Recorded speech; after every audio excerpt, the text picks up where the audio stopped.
the handcuffs of the quorum arrangements as they were previously drafted.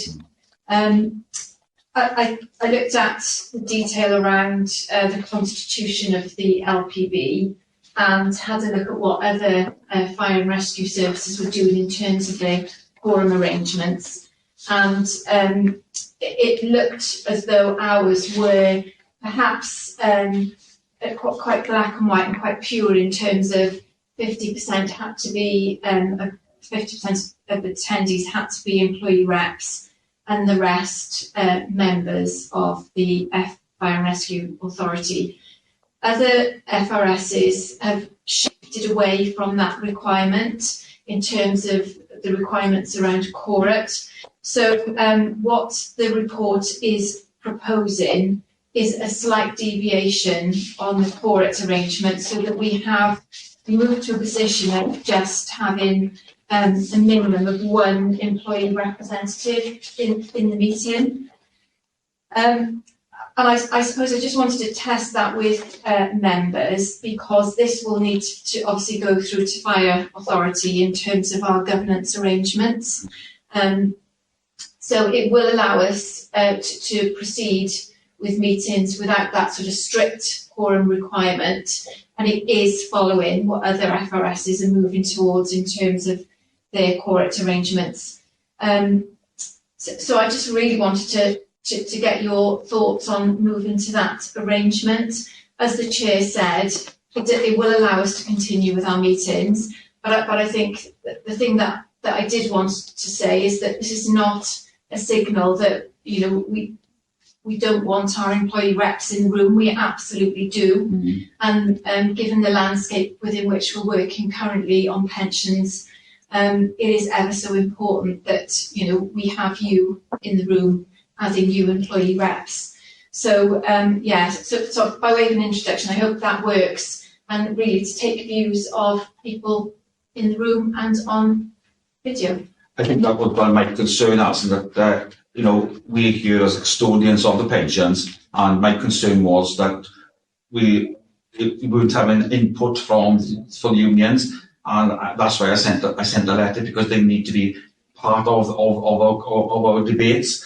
I think it's a far better way forward, and yes, I couldn't care less if everybody turns up to the meeting, but as long as we know them, we can carry on with the meetings, because I was really concerned that the pensions regulator could fine us as an authority because we weren't quoted and we weren't standing by our constitution, and that was my really concern. I didn't want it to affect the pensions of the members. So, does anybody want to say on this? Yeah, I'm happy with the proposal, Chairman. I know we discussed the pre-meeting, so yeah, I think we are being very open, and I'd hope that the unions and the other representatives realise it's important they do attend. And incidentally, it keeps saying I've got an unstable connection. So am I going over? You've always got an unstable connection, you have, Val. No, there's a yellow one that keeps telling me. Yes, yeah. I can see Michael Alexander. You want your hand up? Can't hear you. We still can't hear you, Mike, sorry.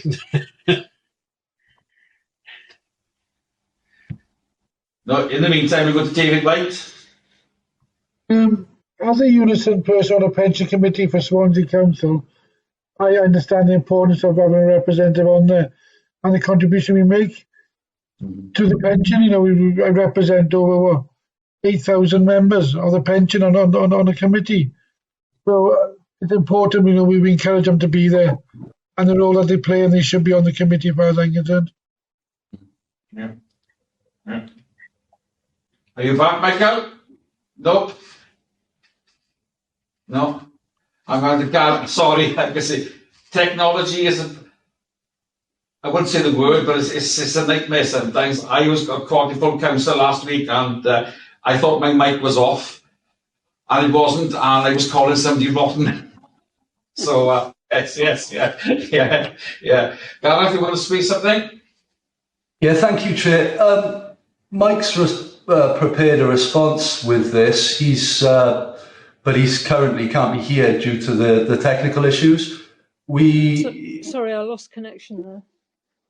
Can we take a short break to resolve that? Yeah. We go. What we do? We go on to the next. We go on to the next report. If that's okay with everybody. Yes. Yep. And we're going to revisit this one, is it, Chair? No, I'll come back to this one. I will. Yes. Yeah. Okay. Then. So what we do then? We go on to Ian. Is Ian Trailer? Yeah. I've just had a text off Ian Trailer to say he's having problems connecting as well. Right. Okay then. So what I do then, because Ian Trailer can't make you hear, I popped out the IT. See. we go on to I don't know. Do you want to have a break to see if we can sort this IT out? We'll have a break to see if we can sort this IT problems out for everybody. Oh, thank you. Oh, frozen.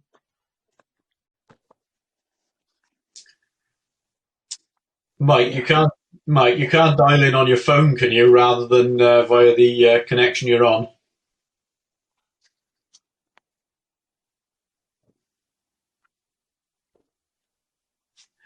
Can't hear you, chum. Is the commander in? Can you come in via his laptop? You'd have to sign it, Mike. One arm up for the commander's in, two for no.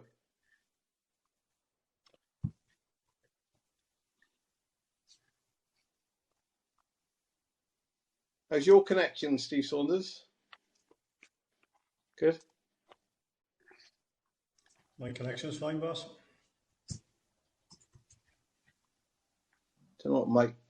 He's going into a different room now. Looks like the microphone might be broken. What he's trying to use. If Mike was to attempt to dial in, what details would he need to do that? I could potentially pass them on to him, or we could email them over. Yeah, he's coming in by a different room now, I think. Is he? No, that's the same room he's in, I think.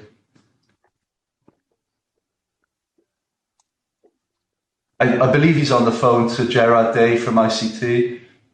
Right. Just thinking if the commander's in, he could go on the laptop, the commander's laptop. Because in the meeting planner, there's just an ID code. So he should be able to get in via another device if there's a problem with the mic on that one he's trying to come in through.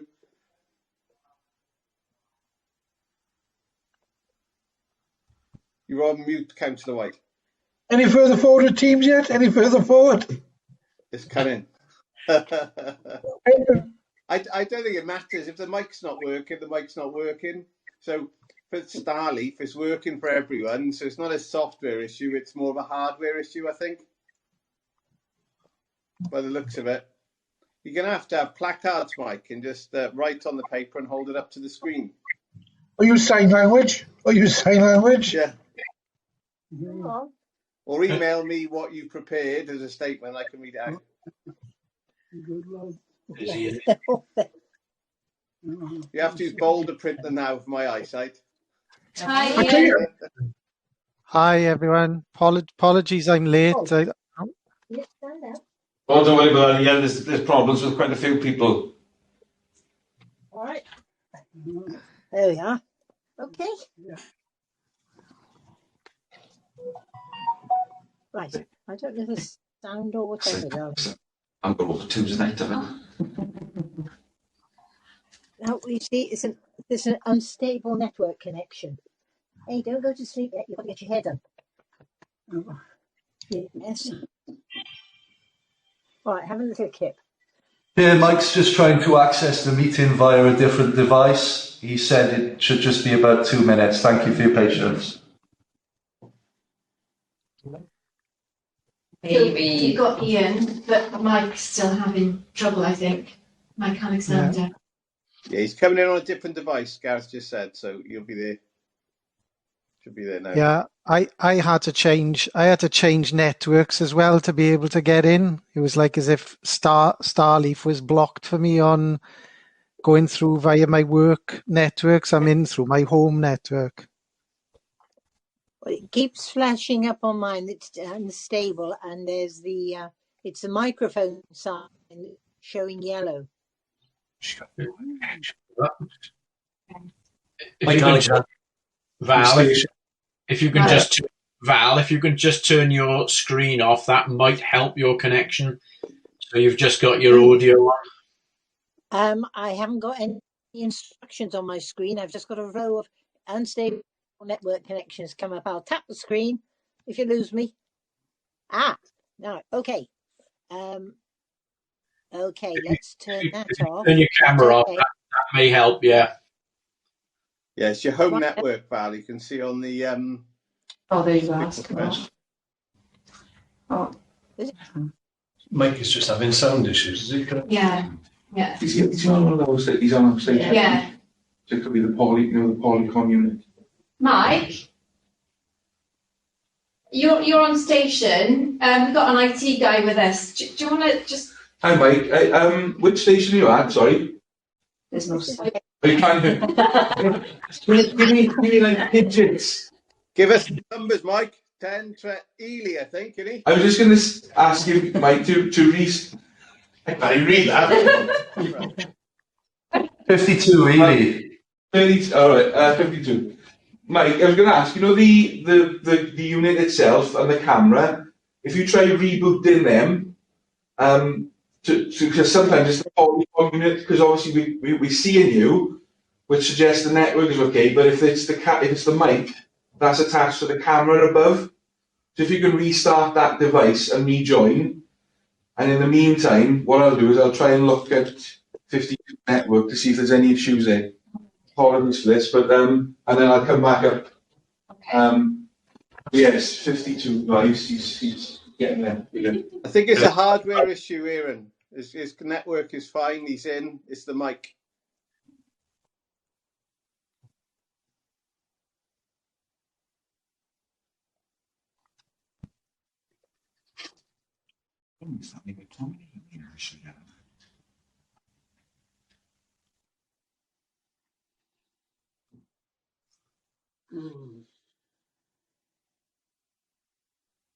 He's checking everything's plugged in now by the looks of that.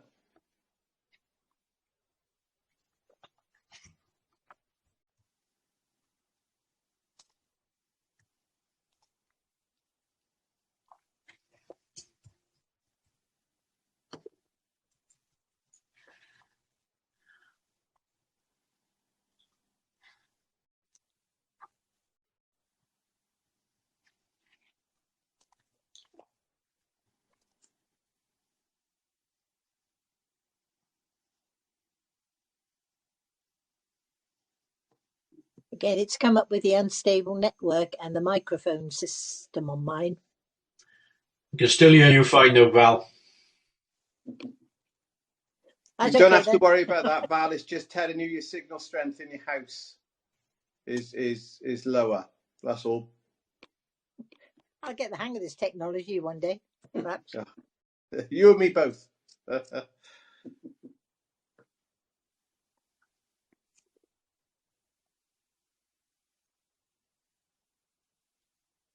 That's Richard Prendergast. He's one of our officers.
Can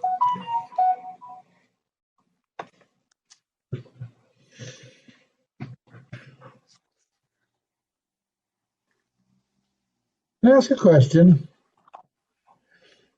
Are we having a break? Because I can't hear anything.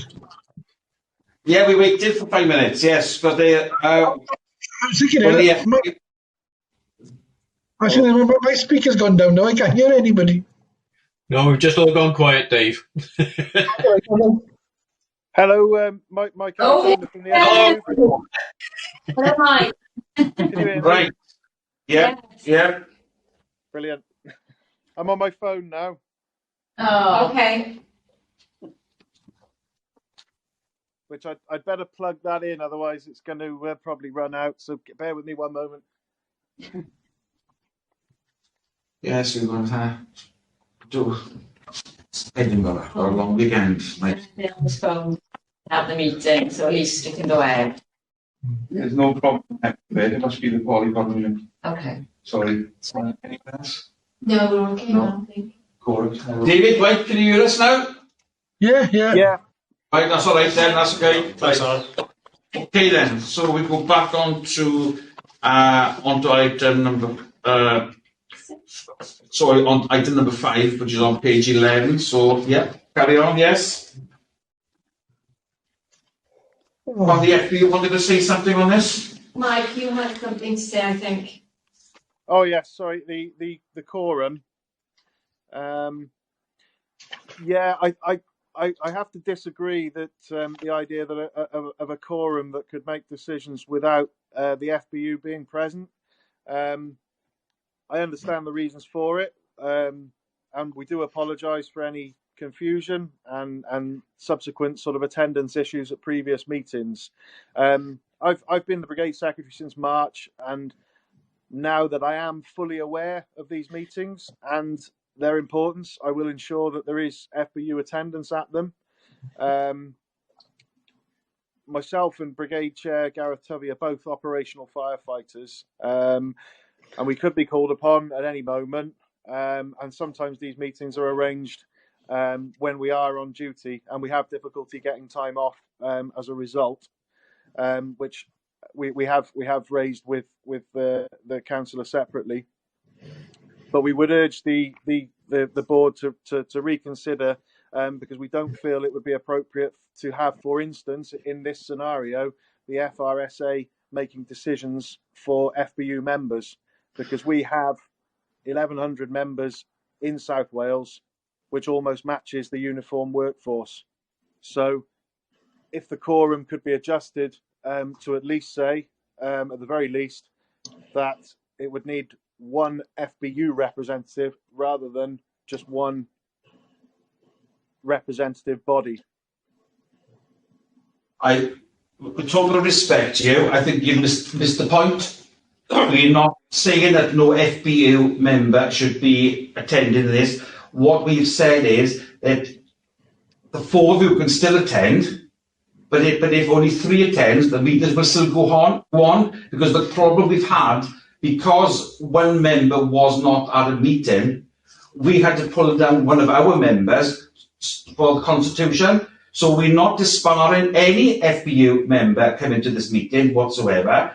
All the retired, all 4 of the Ritchie's officers, we're just saying we want to make it life better for you as a union and for us as members. We're not disparaging anything. And you're saying for the Constitution, really speaking, this meeting should stop now, because we are not correct, because I can see 1, 2, 3 members from the FBU, which are only supposed to be 2. Can you see where we're coming from?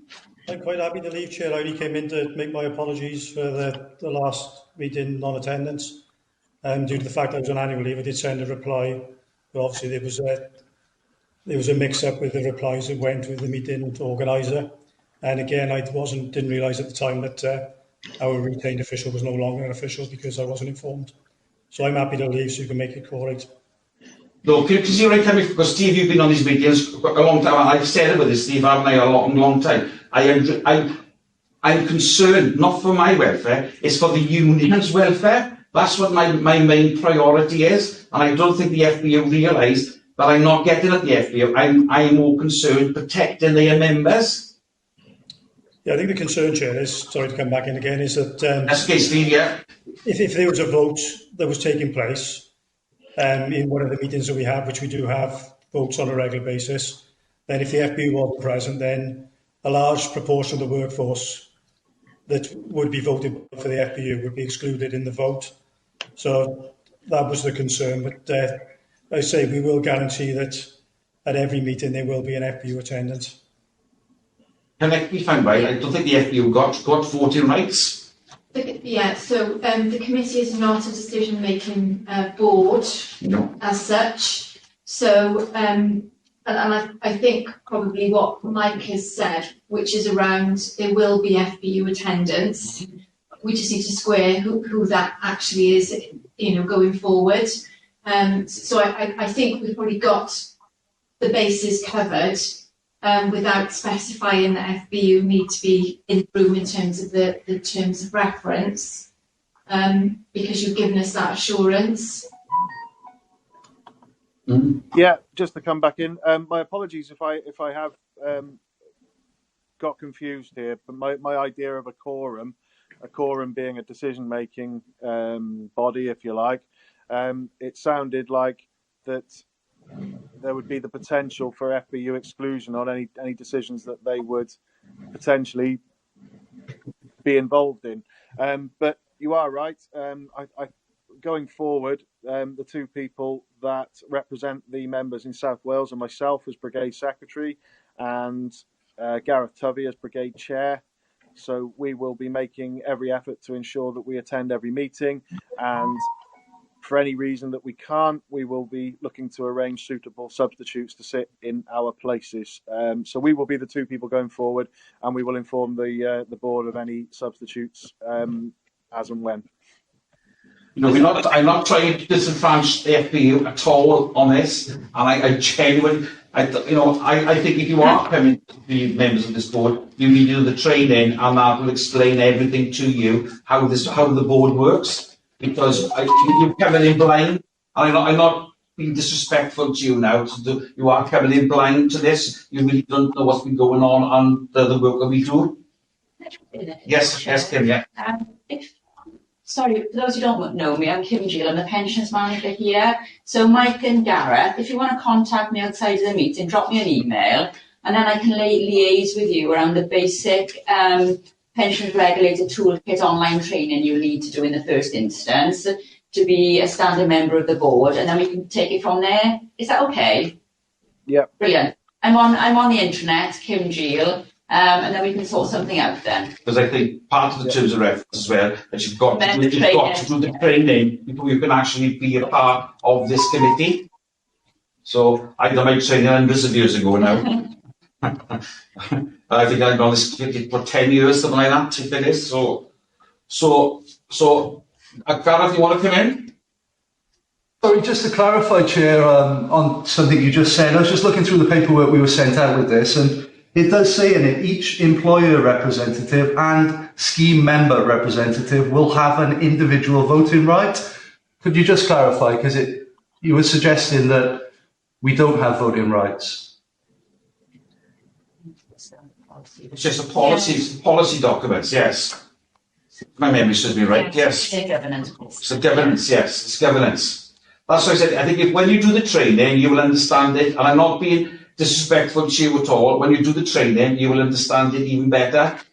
It's a minefield, this pensions thing is. I tell you what now, I've been doing it for 10 years now, and I'm still not up in it all. Chair, I can hear laughing, but Ian trailer's laughing at me, yeah. Chair, I think the clarification needed is this, Gareth. This is not an executive decision-making body, so it can't actually make decisions. It couldn't change the pension scheme or anything like that. It can make recommendations to the fire authority, but ultimately they're the decision-making body. So I think that was the comment around kind of there's no votes in a sense to make decisions is around that point. Yeah, we can't. Neither the members around the table nor the employee representatives can effectively change anything without it going somewhere else first. That's the concept of executive decision making. Just going back to Mike's comments, I think the other clarification here, Mike, and part of the reason for this discussion originally was we've had situations in the past where the existing core rate arrangements effectively requires equal numbers of member representatives and employee representatives to be in the meeting. So we've had a situation in the past where if four member representatives turn up, and then only 3 employee representatives turn up, effectively the meeting can't go ahead, even if Dave's here, one of the FBU reps, and somebody else is here. We're still not quorate at that point, and therefore it stymies the meeting. So it was an attempt to try and allow the meetings to go forward as long as there are some employee reps present. That was what we were trying to achieve, yeah. More of a practical thing, not kind of stopping employee reps attending or anything like that. So that was the aim of changing the conditions. Exactly. Protecting you, we are. No, well, thank you for your clarity. I think just some of the terminology, as I understand it, I understand words and their meanings. It has created a bit of confusion. But, going forward, we'll speak to Kim. We will do any necessary learning that we need. And, I say apologies for any confusion this morning. But we will ensure representation, as I said, going forward on this board. Okay. So are you happy that this goes to the Fire Authority for clarification that we can, so if only 3 union members turn up, we can carry on with our meetings. Are you happy with that, everybody? Yes. Yes. Yep. Great. Right. Thank you ever so much. Yep. So that's the recommendation. Other members, anything to say? Well, Louise, David? Yes. Yep, happy, Louise. Yeah, that's fine, Chair. I think the distinction is between quorum and the fact that actually everyone is still invited, and therefore they can still vote anyway. So I think it's just the practicalities of the quorum side. Thank you. Yeah, I didn't want to disenfranchise any union. I've been a union executive for hundreds of years, and I would never disenfranchise any union person whatsoever. I was below my belt for that, as a matter of fact. Definitely not, no.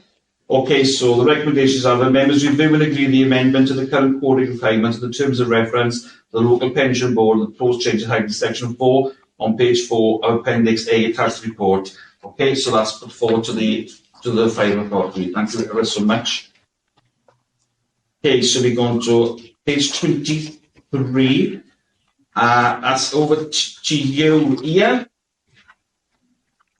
For those who don't know Ian, is with RCT Council. He's in charge of the pensions for RCT Council, but he's also the administrator for the pensions for the Fire Authority as well. Okay, for people who don't know who Ian is. Thank you, Chair, for that kind introduction.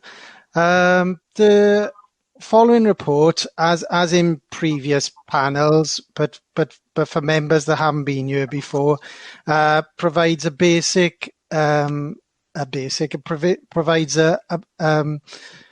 an update on administrative activity and key performance standards around pension activity that RCT provide on behalf of the South Wales Firefighter Scheme.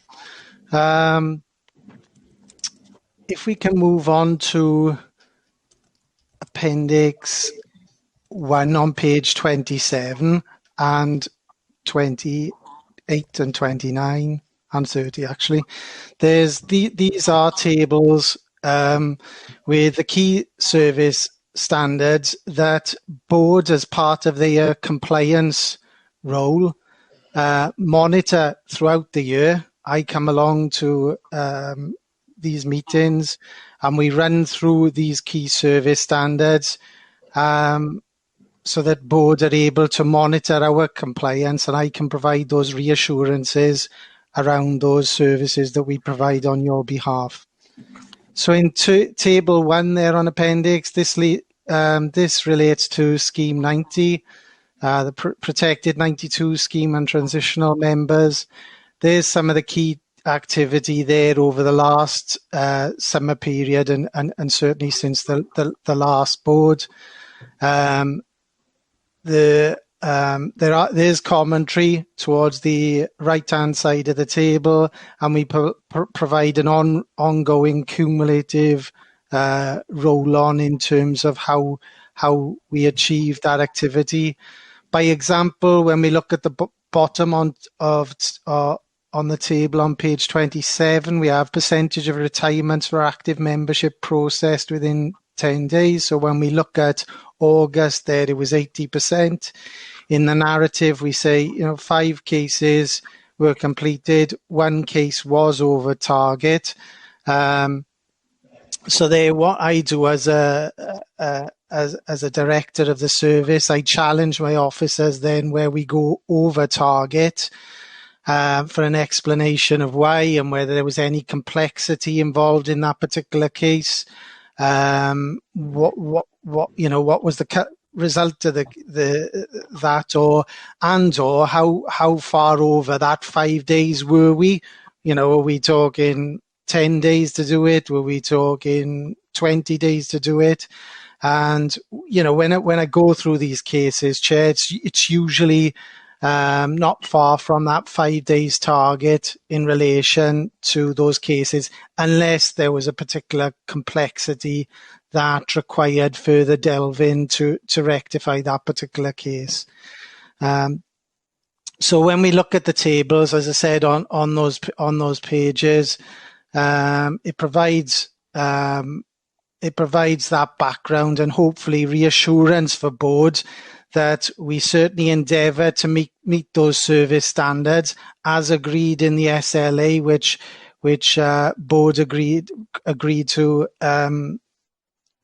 continuing with earlier this year. I don't think there's anything further for me to add on the key service standards, and happy to pause there, Chair, for any questions from members on the service standards. I don't. Yeah, Alison. Question from me, Ian, if I may.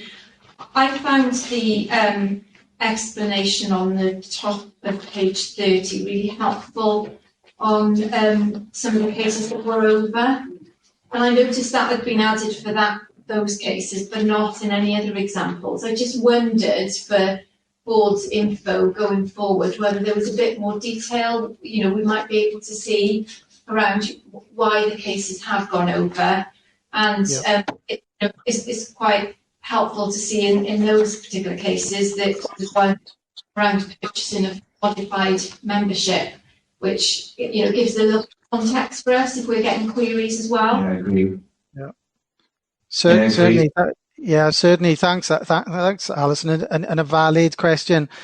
As you'll be aware, I guess we've evolved these service standards and the layout and what we include and what we don't include over the periods, and it's right. I think it's very helpful to have some narrative there to at least identify, particularly as sometimes we're looking back a couple of months as well, and we can lose then sight of where we are, because by the time it comes to board, we've already moved on again. So certainly, I think that's really helpful, and I'll feed that back to the team for inclusion at the next meeting.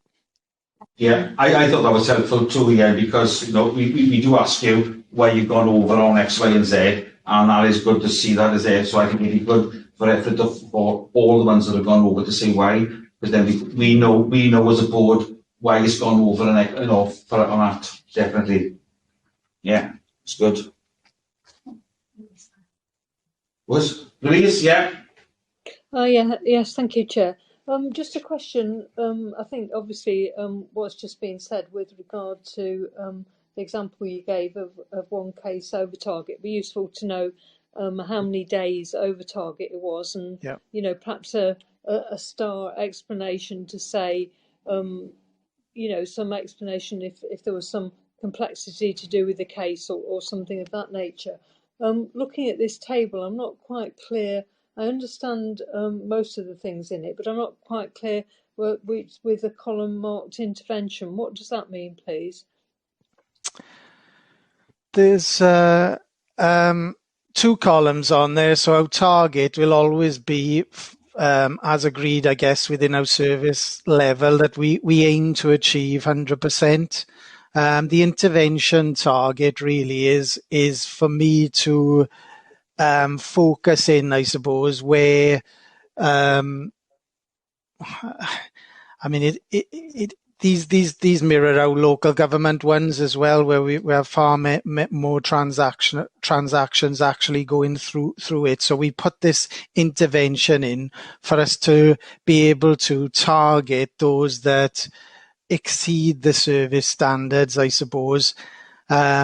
With yours, when they with fire, because of the level of transactions that go through, we look at every case that doesn't meet the 100%. So I suppose the intervention thing is less important. But when we're doing high volumes, it's just to give us a feel really of, well, you know, if they fall below 95%, then there's something going wrong there. For example, on that very first one, that we really need to get below and try and understand what's happening. In reality, as I said, we look at all that don't meet the 100% within the fire service. So the interventions thing really probably is less relevant in this context. It's just a table we've replicated to deal with higher volumes of exceptions activity. Hope that makes sense, really. It's just to narrow down the window, really, of when we feel that may be unacceptable, and we really need to have a look at what's gone on there. But as I said, it's not the case with fire, because we do look at them all below that don't hit 100%. Yeah. Sorry about the background noise. I hope you can hear me all right. On the interventions, so really what you're saying is our target is 100%, and then we re-examine and look if we go, we're sort of, that's the sort of level that we think we need to re-look at it again. But I don't quite understand why on the intervention targets it varies from 95% to 80%. Is there a particular reason why some of them are higher or lower? But I'll turn my mic off because of the noise, sorry. Okay. There shouldn't be any 80%. I think 90% is the lowest on the interventions. There certainly shouldn't be any 80% in the intervention target. The intervention target really will be based on what we feel potentially is acceptable, and preserved benefits, for example, processed within 10 days is less, I would say, of an important service target than some of the other service targets that are in there.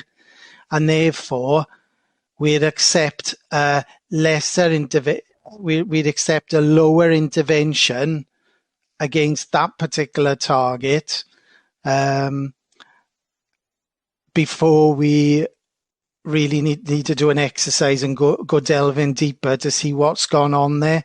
So, for example, if we had a high volume of transactions and we said, well, which ones would we do first as a priority? The ones with a 95% intervention, we would give those our higher priority than the ones of the 90%. So if we had to work, as I said, less of an issue with fire because of the volume of transactions. It's just because this table mirrors our local government scheme, where we have thousands of transactions going through at different points in time. So it was a tool really to help us narrow down which ones we need to focus on should we come to that priority issue where we have to decide, well, which ones do we do first? I took it, Ian. Almost that's fine. Yeah, because it does say between 90 and 95%. Thank you. I looked on it as what I call my period of grace, that you always sought to achieve 100%. Be realistic, and if it sort of went below 95 on some things, then you need to look at. But, to achieve 100% all the time would be impossible. Yeah. This gives you a guideline. I suppose the divorce one, that's tricky, but you're still giving yourself a 95% on that. That's fine. So, Yeah, that's exactly what it is, Councillor Smith. Anybody else want to speak on this? Screen. Nope. No. Okay, No. so everyone's happy with that. So the recommendation of the members of. Shall we move on to Appendix 2, Council? Sorry, very quickly. Yeah, sorry. So on Appendix 2 there, I reference again for our new board members. I provide an update on our member self-serve statistics. So this is a really helpful tool that it's pleasing to note that the majority of active firefighters actually are already online in relation to this member self-serve functionality. We see this as a really important digital tool for membership. We post annual benefit statements on there. It's a clear tool. Members can update their details.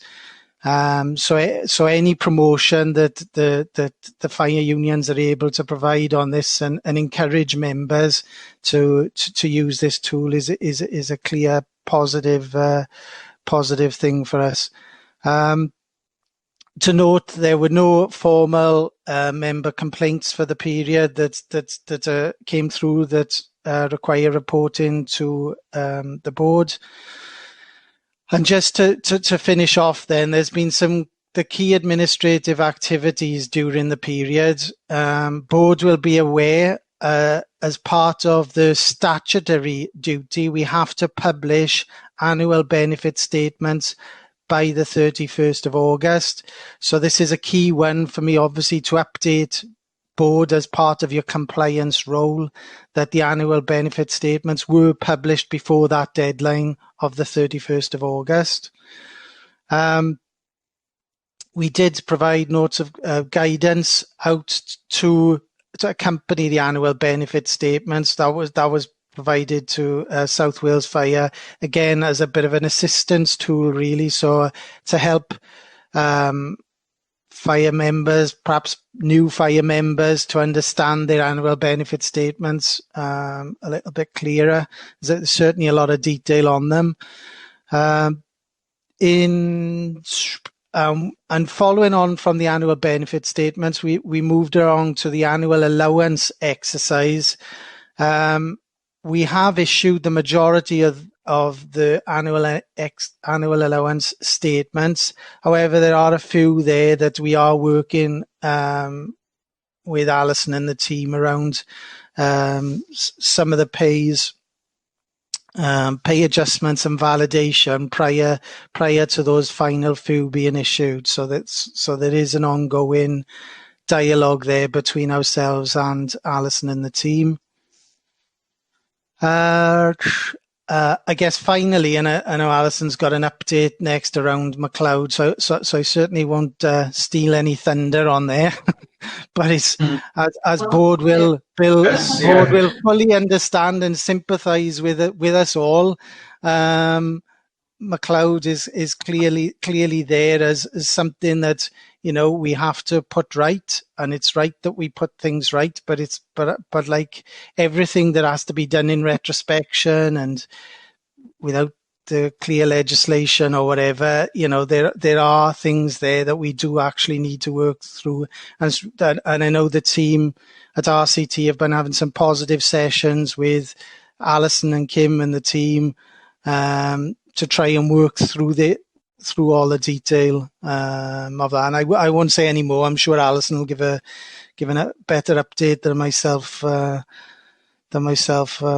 the next item. But that's all I was going to raise, Chair. I guess moving on. Sorry, a little bit of looking forward, really. To we have the pension regulator scheme return has to go in at the end of the month, so we'll be reporting the data scores as part of that scheme return. That's something board will recall we have to do annually, and I'll be providing the update of those scores to the next board for as a formal update. But in the interim, we will be providing those to the scheme actuary. I don't think there was anything else on my list, Chair. Again, happy to take any questions. No, I'm okay with that. Louise, you want to come back in? Yes, thank you, Chair. I was just going to ask the question, looking at the table, it looks like in the 090 scheme that there's 95 who've got deferred status, and in the FIR it's 854. My understanding of deferred status is basically, you're entitled to take your pension at a certain age, and if you defer it, then it's at a later age. So is it possible to explain, is that correct? And is it possible to explain the differences between the two schemes, which seem to have sort of a higher percentage of deferred within the FIR scheme? Thank you. Yeah, I think there in relation to the deferred status, that's what it is really. Is deferred is you're deferring your benefit, so you're not taking your benefit now for whatever reason. You made a change career or whatever, and that's a deferred benefit there until you reach the retirement age that links to that specific scheme, and you're able to take your benefit. But that, you're correct. That's what a deferred benefit is. It's just sitting there until until it becomes payable at that particular date. I mean, in terms of the numbers, yeah, I think it's just in relation to that specific scheme, really. That the older scheme, I guess, with lower numbers in that particular status. Compared to the FRA scheme, I think that's just down to numbers really of those in the scheme. Yeah, because it's 854 members, so that's why it's going to be quite high, isn't it, as well? I am right, yeah. Yeah, it's obviously an older scheme, Chair, isn't it? The scheme 90 is an older scheme. So over time, obviously, these numbers fluctuate as members move from deferred status, and they would come into pension. So it's just an older scheme, and therefore we would have expected more, or we would have expected less people now to be in deferred status because they've actually taken their pension. Yeah, thank you. I understand the figures, but I'm a bit confused about the percentages at the top. Could you explain that to me, please? Thank you. The percentages at the top. Yeah. So basically, say scheme 090, it says activates 84.64%. And then, under the you've got the figures and you've got the percentages, but I don't quite understand how they relate to the numbers. That's all. Is that because you think they don't add up to 100%? Yeah, I think what that's saying there is. So if you look at the top table there, total membership of 371, 84% of those are actually online. Yeah, of the 371. Yeah. So perhaps an easier one, if we look across to the one next to that. So status pending leavers, 50. So there are 50% are in. So only one of those two are actually in the scheme. Not in the scheme, sorry, on the online portal. 50% of the two. So that's one person is on the online portal. So that's what the percentages are saying. So the percentage of the online portal, yeah. Yes, online portal. it might have been better if that had been put in brackets, and it would have been easier to understand. Because I Yeah. mean, if I don't understand things, I do ask questions. But thank you. No, that's fine. Happy to take those questions. As I said, it's difficult when they're in tables like this, but hopefully that you can see what that is now. That's fine. Okay. Steve, you want to come in? Yeah, just a question for Ian and Kim, really. Obviously, the members have been receiving their annual allowance statements. Where people have exceeded their annual allowance, do the service offer any advice, or RCT offer any advice, or is it down to them to get individual financial advice for the tax? Yeah, thank you, Steve. Good, valid question again. I think advice. As I said, I think I've mentioned this at previous boards.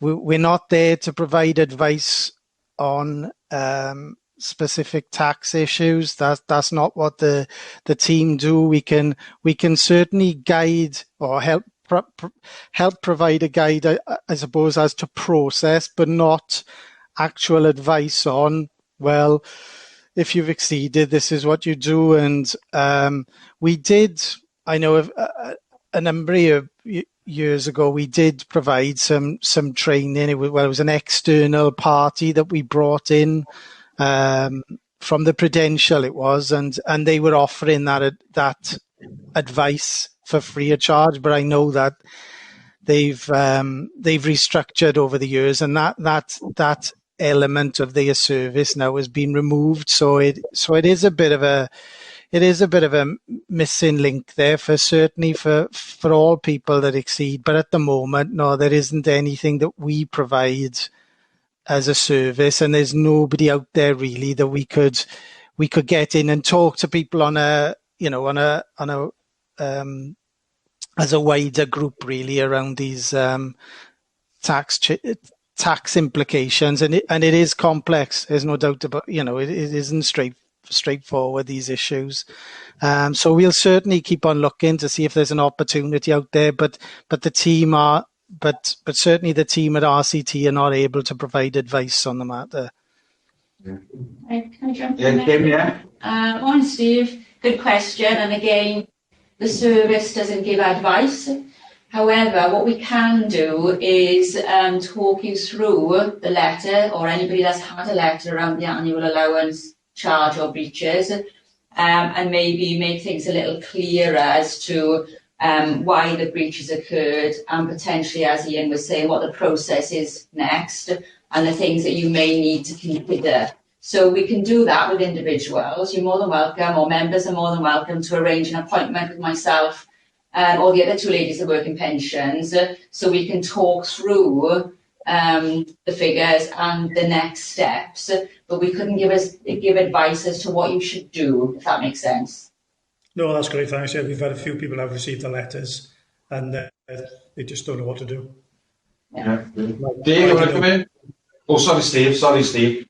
Dave, you want to come in? I know Unison, right? They've got a helpline through Lighthouse where a member can put up for 30 minutes free advice for pensions. Now, I always thought the FBU were part of that as well. Yeah, I know about the Unison one, yes, yeah. But I'm saying, but I think the FBU use Lighthouse as well for financial advice as well. I'm sure the FBU use it as well. We use Thompson's, and we can have a 30-minute free consultation. Oh, with Thompson's, yeah. With FBU, with Lighthouse for financial FBU. I'm not sure if it's financial or just a free consultation on problems. I'm not entirely sure, but I can chase that up and feed back to the members. I'm sure they done Lighthouse give financial advice to members of the Fire Brigade Union, same as they do to Unison for pensions as well. I think it is available, Steve. I think they do provide that service for FBU as well. Yeah. Okay then. So the recommendations are that members of the LPB note the performance data included in the Appendix 1, and the members of the LPB notice the pension administrative overview when update included in Appendix 2. So members are happy with that, yeah? Yep. Brilliant, thank you ever so much. On to item agenda 7, page 33. Alison?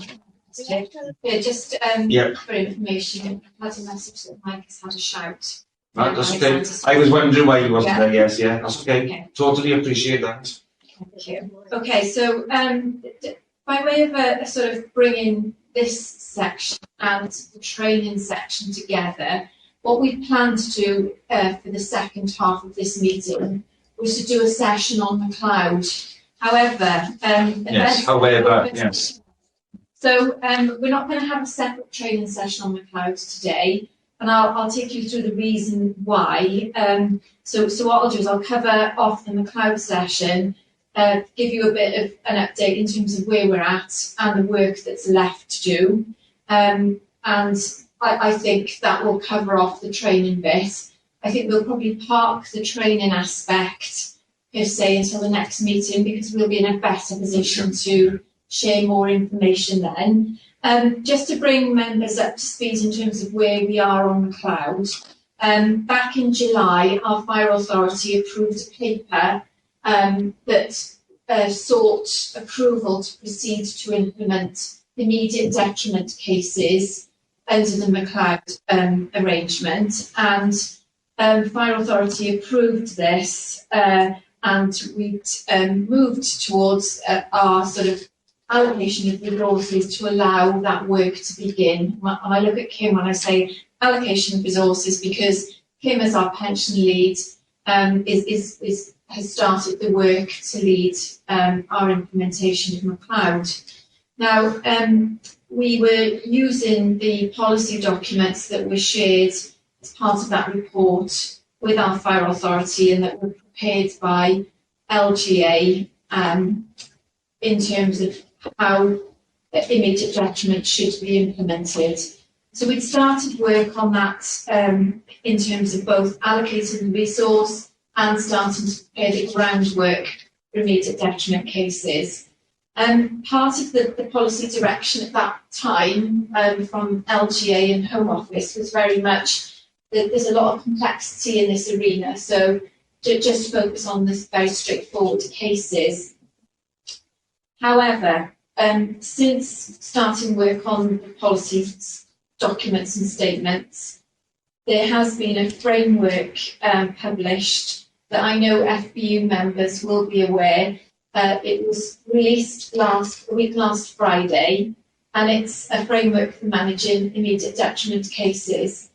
The framework takes the form of a memorandum of understanding, and what the framework does is it covers off the policy direction in terms of immediate detriment, but it broadens the scope of the immediate detriment aspect, if you like, which it includes a look at retired members as well. So this broadens the scope of the piece of work that we were preparing for, and we sought Fire Authority approval to proceed with in July. We have had a couple of immediate detriment cases come through to Kim and the team, so they were being progressed. But obviously with the publication now of the MOU, that means our work on immediate detriment will broaden quite significantly. We have issued a communication out to people who have inquired around how the MOU affects them, and our communication confirms that we will seek approval and adoption of the MOU at our next Fire Authority meeting. That next meeting is scheduled in for December of this year. So we will ratify the MOU in that forum. What the MOU does in particular, which we need to align our processes and procedures to, is it has in it some quite specific timeframes for responses. So there's a very tight turnaround for individuals who request information under that MOU upon which it needs to be delivered. And I can see Ian nodding, and this is a discussion that started to happen on Friday of last week around what does that look like for us now as a service and for our pension administrator. So we need to factor all this into a Fire Authority discussion and decision. And I think it would probably be right for us to meet FBU separately, and probably not generate discussion on the specifics in this forum. Totally agree. But I guess any points of information or clarity at this stage, as far as we can answer, then happy to do so. But I think that's where we are now on McLeod. I think that the picture has moved in terms of what we were actually preparing for. We now need to reassess that picture and work with Ian and his team in terms of how we now move forward, and of course gain fire authority approval for adoption of the MOU. So I think that's as much as I wanted to say. I'll just pause there just to check with Kim and Chris in particular, and Ian, if there's anything else to add to that. Chris, do you want to say anything? No, I don't think so. Al has summed it up perfectly, I think. We've had the framework. We need to digest how it can be delivered and get it agreed and then get on with it. I think I've said all along, and by way of reassurance, the Fire Authority is not looking to stand in the way of correcting these issues. It's just trying to do it in the most efficient and effective way possible so it's got right. And that's what we're still trying to do. Yeah, exactly. Yeah. Yeah, do you want to say anything on it? Just agree with Chris there, and Alison really chairs the MOU. At least gives a consistent approach, I suppose, across the fire bodies, and it's just making sure that we're able to between us now deliver as set out within those boundaries. Yeah. Yeah. Anybody else want to say anything on that? Yeah, Gareth? Yeah. Thank you, Chair, and thank you, Alison, for that report. Really happy to meet outside of this meeting to discuss as well. Would rather that be sooner rather than later. But just one of the concerns that, and I've had maybe 10, 15 phone calls on this from concerned members since last Friday before last. A lot of the concerns that they're bringing back to us as a union is around that timescale and around that delay from now until December. Is there any scope for bringing that forward, or are we stuck really with that schedule of that Fire Authority meeting? Thank you.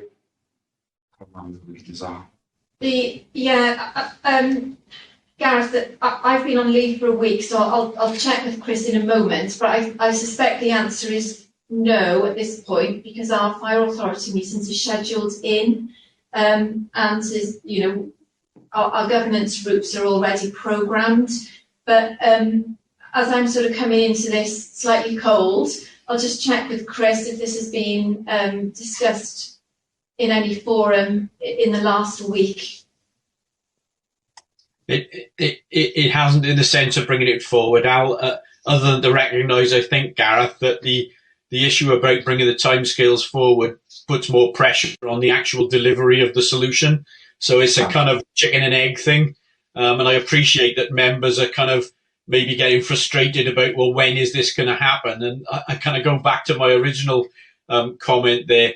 It's not a case of trying to stop it happening. It's a kind of trying to manage the delivery of it so it comes out right at the other end is what we're trying to achieve here. I totally agree with that, Chris. It needs to be right for everybody, because if we jump into it and bring it forward, we could miss something out. So I think the timescales are right for Fire Authority, because we need to get this perfectly right. And I think a meeting then before that with the FBU, so a separate meeting is a must. And I think that could be scheduled in, ASAP if possible, for the FBU to look at the meet with you. Yeah, I can schedule that quite quickly, Gareth. Chair, can I just come back? Thanks both for the clarification around that. Really appreciate it. So just to confirm, so when I speak to my concerned members now, that this MOU will be taken to Fire Authority on 20th of December with the question to adopt it, and once adopted, that will be available for members to access. Yes, it's been passed by the Fire Authority, yes. Chairman, Thank you. Yes, Val? can I ask a question, please? Are we aware of what progress any other fire services, fire authorities have made with this issue? Because there's No, Val, because this only came out last Friday, and so it's new to us, as to everybody else. So everybody got it on the lap at the same time. Thank you very much. Yes, exactly. Okay. Everybody happy with that? Okay, so we leave that at that then, Alison, is it? Yeah. Leave the meeting? Yeah. Okay. Diolch yn fawr iawn.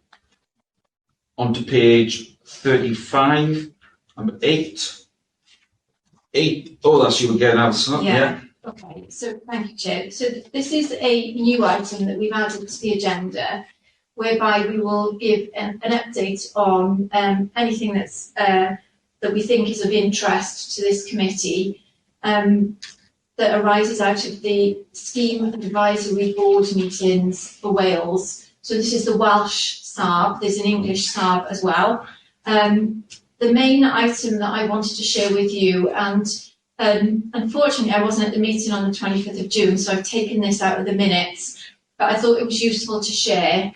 SARB Wales and SARB England have been asked for views on onboarding schemes into something called the Pensions Dashboard. You may have seen information floating around on this already, but it's a national dashboard that will allow any person in the UK to access information about their pension. The question that SARB Wales and England have been asked is around when do we see the onboarding for fire pensions happening broadly? The response that SARB Wales and I believe SARB England have sent back into central government is that we think that onboarding as sort of one of the last clients, if you like, would work best because we're currently dealing with McLeod. So it wouldn't seem right to onboard into a system that would look at credibility, if you like, in that members' information won't be accurate. And so it seemed more sensible to onboard later on in the process. The information has gone in to central government. There's a SARB meeting for Wales at the beginning of November. So I imagine we will get an update on the letter that was sent in. But that was the sort of main item I wanted to share with you, just for information. I think there's also an administrator's perspective, which Ian may want to comment on. But, you know, again, I think the main issues around McLeod happening. Currently, members may not have an up-to-date pension history record to go into that system. Administrators won't have information in their admin portals. So that was the rationale for the response back. Ian, I don't know if there's anything you wanted to add. Thank you, Alison. I would just say in relation to these national dashboards, we are in quite a good place, I would say, because we are using that member self-service portal. So the fact that we have that, and Haywoods are one of the suppliers that are working nationally, and Haywoods are our software provider, which we host that information on. They are working closely on the